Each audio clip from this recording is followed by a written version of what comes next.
గతంలో టీడీపీ పార్టీకి సపోర్ట్‌గా ఉండి, వైసీపీ పార్టీ మీద విమర్శల వర్షం కురిపించిన వ్యక్తులే ఈసారి ఇప్పుడు టీడీపీ పార్టీ చేస్తున్న అరాచకాలని ఎదిరించే స్థాయికొచ్చింది. టీడీపీ పార్టీ గెలిచిన 15 రోజులకే టీడీపీ పార్టీ మీద తీవ్ర స్థాయిలో వ్యతిరేకత మొదలైందనే చెప్పుకోవచ్చు. ఎందుకంటే టీడీపీ పార్టీ గెలిచిన తర్వాత పరిపాలన అంతా పక్కకు పెట్టి ఏదైతే వైసీపీ కార్యకర్త మీద దాడులు చేయడం, వైసీపీ పార్టీలని ఆఫీసుల్ని కూల్చేసే విధంగా, అదేవిధంగా వైసీపీ పార్టీ నాయకుల మీద దౌర్జన్యాలు, కేసులు ఇయన్నీ అరాచకాల్లో సృష్టించడం వల్ల టీడీపీ పార్టీకి భారీ దెబ్బే తగిలింది. అదేవిధంగా టీడీపీ పార్టీకి పూర్తికి వ్యతిరేకతే మొదలైందనే చెప్పుకోవచ్చు. అయితే గతంలో ఎవరైతే టీడీపీ పార్టీకి సపోర్ట్ చేసినోళ్ళు ఇప్పుడు టీడీపీ పార్టీకి వ్యతిరేకంగా నిదానాలు చేస్తున్నారనే చెప్పుకోవచ్చు. జడ శ్రావణ్ కుమార్ అనే వ్యక్తి గతంలో టీడీపీ పార్టీకి సపోర్ట్‌గా ఉండి నిలిచారు. అయితే ఇప్పుడు టీడీపీ పార్టీ చేస్తున్న అరాచకాలకి అడ్డుకట్ట వేస్తాము మేము. టీడీపీ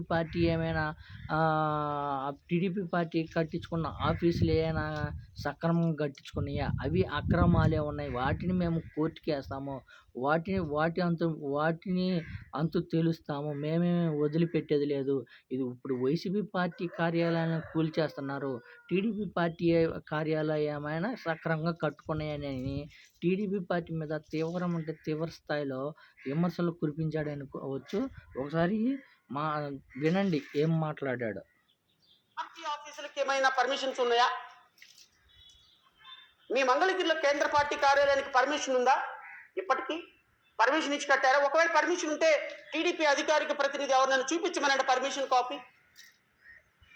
మీరు కట్టుకున్న ఏ బిల్డింగ్ అయినా పర్మిషన్ ఉందా? పార్టీ కార్యాలయాలకి మీరు కట్టినటువంటి ఇప్పుడు ఈ కరకట్ట మీద ఉన్నటువంటి ఇక్కడ నుంచి మంతెన సత్యనారాయణ దాకా రాజు ఆ బిల్డింగ్ వరకు మొదలు పెట్టుకుంటే ఏ బిల్డింగ్కి పర్మిషన్ ఉండదు. మేము కూడా దాని మీద కేసు ఫైల్ చేస్తాం, నో డౌట్.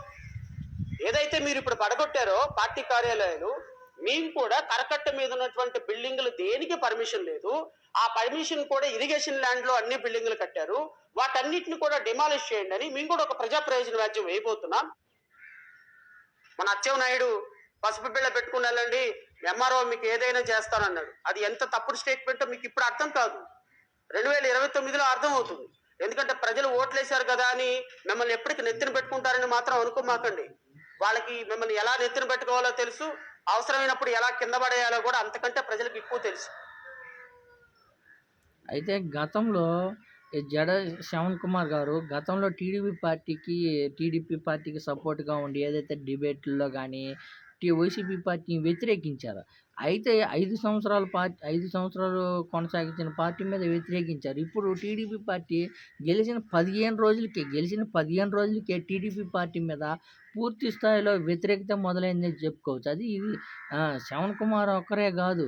ప్రజా సంఘాలు గానీ 14 ప్రజా సంఘాలు గానీ టీడీపీ పార్టీ మీద పూర్తి వ్యతిరేకత ఉందనే చెప్తుంది. వాటి మీద చర్యలకు గానీ సిద్ధమవుతాం. ఏదైతే టీడీపీ పార్టీ చేసిన అరాచకాలన్నీ బయటికి తీసి వాళ్ళందరినీ ఎవరైతే విధ్వంసం చేశారో వాళ్ళందరినీ కఠినంగా శిక్షించే విధంగా మేము పోరాడతామని కొన్ని ప్రజా సంఘాలకు గానీ వేదిక పెట్టుకున్నాయి.